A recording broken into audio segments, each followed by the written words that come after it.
राहुल सेठी जी, राजपुरा, पंजाब से। राधे राधे। राधे राधे महाराज जी। महाराज जी, एक बार आपने किसी को कहा था एकांतिक में कि ये देह 35 साल का हो गया है, कभी अपने से मिले हो? अपने आप से कैसे मिला जाता है महाराज जी? यही साधना, जब गुरु के चरणों का आश्रय ले लेते हैं और उनके गुरुमुख से नाम मिलता है और साधना मिलती है, जब उस पे लगते हैं तो हमारी बुद्धि पवित्र होती है। अब यह अपवित्र बुद्धि है। जिस बुद्धि में संसार सत्य नजर आवे, भोगों में सुख नजर आवे, मान सम्मान अच्छा लगे, परिवार प्रिय लगे, वो अपवित्र बुद्धि है। और जिस बुद्धि में केवल वाहे गुरु प्रिय लगे, परमात्मा प्रिय लगे और सब बेकार लगे, वो बुद्धि पवित्र बुद्धि है। केवल परमात्मा प्रिय लगे, अपना शरीर भी प्रिय न लगे। देखो महापुरुषों के शरीर को कितना कष्ट दिया गया, अपार कष्ट, जो हम सोच के थर्रा जाते हैं। और वो कह रहे तेरा किया। ये है वाहे गुरु की प्रीति, है पवित्र बुद्धि जो परमात्मा में लगी। वाहे गुरु के सिवा आह नहीं निकला। तेरा किया मीठा लागे, मतलब तेरा किया सह सकता हूं। ये बात तो कहीं तक समझ में आती है कि भाई मालिक हो, साहब हो, अब जैसा निर्णय कर रहे हो तो दास को सहना पड़ेगा, सहना पड़ेगा। और तेरा किया मीठा लगे, इसमें जमीन आसमान का अंतर है। सहना पड़ेगा, अब क्या करें। और उसमें तेरा किया मीठा लागे, तेरा किया मीठा लगे। वाह वाह गुरु, जैसे आप कर रहे हो मुझे बहुत अच्छा लगा। ये शरीर रहित महापुरुषों ने केवल प्रवचन नहीं दिया, करके दिखा दिया। अपनी गर्दन उड़वा दी, सामर्थ्य इतनी कि सब कुछ कर सकते हैं, लेकिन चुप होकर सह गए। अपने जब हम शरीर को प्रिय मानकर और भोगों का चिंतन करते हैं तो हमारी बुद्धि अपवित्र हो जाती है। और जब हम परमात्मा को प्रिय मान करके संसार में बर्ताव करते हैं तो हमारी बुद्धि पवित्र हो जाती है। पवित्र बुद्धि अपने स्वरूप का अनुभव कर सकती है। अपवित्र बुद्धि देह का दर्शन करा सकती है। अपवित्र बुद्धि में मैं पुरुष हूं, मैं स्त्री हूं, और अपवित्र बुद्धि में मैं भोगता हूं, मैं करता हूं। अपवित्र बुद्धि में मैं करूंगा, मैं भोगूंगा, ये सब मायाकृत है।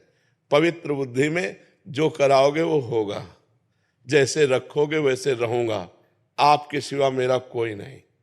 जब अंदर से रहता है कि आपके सिवा कोई नहीं, तब हम ये जान पाते हैं कि हमारा स्वरूप क्या है।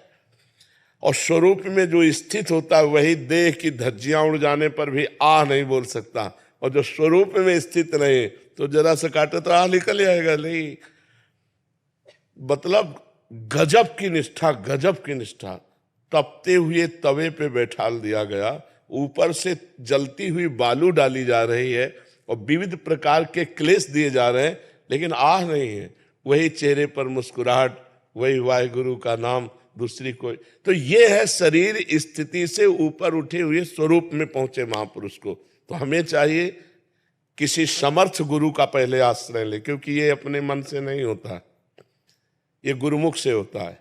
समर्थ गुरु का आश्रय ले, उनके चरणों में अपना जीवन समर्पित करे और उनकी आज्ञा के अनुसार साधना करे। तो साधना करते करते जब बुद्धि पवित्र होती है, संसार और संसार के भोगों का त्याग हो जाता है, तब अपने स्वरूप का ज्ञान होता है। वो भी भगवान की कृपा समझो। जान सोई जाने जे देहु जनाई, और जानत तुम्हें तुम्हें हो जाए। जिसे सदगुरु जना दे वही जान सकता है, और जो जान गया वो सदगुरुमय हो गया, वो गुरुमय हो गया। अब वो जीव नहीं रहा, वो परमात्म स्वरूप हो गया। जानत तुम्हें तुम्हें हो जाए, जैसे वेद कहता है ब्रह्मविद ब्रह्मयु भवति। जो ब्रह्म को जान लेता है वो ब्रह्ममय हो जाता है, वो ब्रह्म स्वरूप हो जाता है। तो पहले हम खूब भजन करें, गुरु के चरणों का आश्रय, तब हम जान पाएंगे अपने को। नहीं तो शीशा देखो तो यही लगता है यही मैं हूं, नहीं लगता है।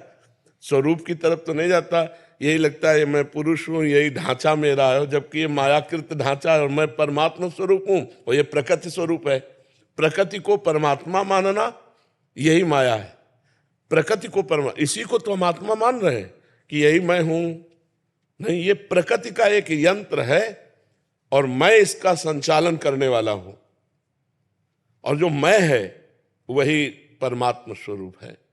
उस मैं को जो मैं है वो उसी को ब्रह्म कहा गया है वेद में, उसी को वाहेगुरु कहा गया है, उसी को परमात्मा कहा गया, उसी को भगवान कहा गया, उसी को कृष्ण कहा गया, उसी को राधा कहा गया है। जो नाम लो वो वाहेगुरु ही है, दूसरा कोई तो है नहीं। तो जब तक हम भजन नहीं करेंगे तब तक केवल बातें सीख कर सुना सकते हैं या सुनकर सुना सकते हैं, लेकिन अनुभव नहीं होगा। अनुभव के लिए हमें भजन करना पड़ेगा, खूब गुरुजनों के चरणों के आश्रित होकर गुरुवाणी के अनुसार चलना पड़ेगा, तब हम वो